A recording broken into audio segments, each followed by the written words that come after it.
Hi everybody, আমি পলাশ আবারও আপনাদের মাঝে একটি ভিডিও নিয়ে আসলাম ফিল লাইক দিয়ে। কিভাবে ফিল লাইক দিয়ে সহজে আপনারা ইংলিশ মেকিং করতে পারবেন, ইংলিশে টকিং করতে পারবেন। তো যাও যাক, সচরাচর আমরা যে কথা বলে দেখি আমার খেতে ইচ্ছে করছে, আমার পড়তে ইচ্ছে করছে, আমার ঘুমাতে ইচ্ছে করছে। তো এই ধরনের বাক্যগুলো কিভাবে ইংলিশে মেকিং করবেন বা ইংলিশে টকিং করবেন তাই নিয়ে আছে আমার ভিডিওটা। তো যাও যাক, ফিল লাইক ইচ্ছে করছে ভার্বের ক্ষেত্রে এটা কিভাবে ইউজ করবেন। Subject plus feel like plus present verb সাথে আইএনজি যোগ করতে হবে।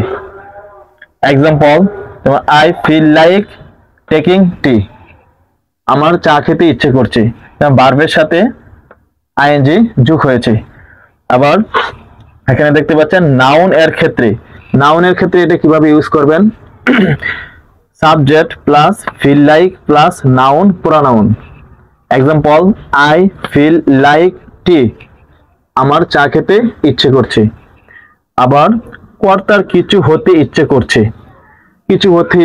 আমার টিচার হতে ইচ্ছে করছে, আমার সায়েন্টিস্ট হতে ইচ্ছে করছে, আমার এসপি হতে ইচ্ছে করছে, আমার ম্যাজিস্ট্রেট হতে ইচ্ছে করছে। তো এই ধরনের বাক্যগুলো কিভাবে ইংলিশে মেকিং করবেন। তো যা যাক, subject plus feel like plus being plus noun pronoun.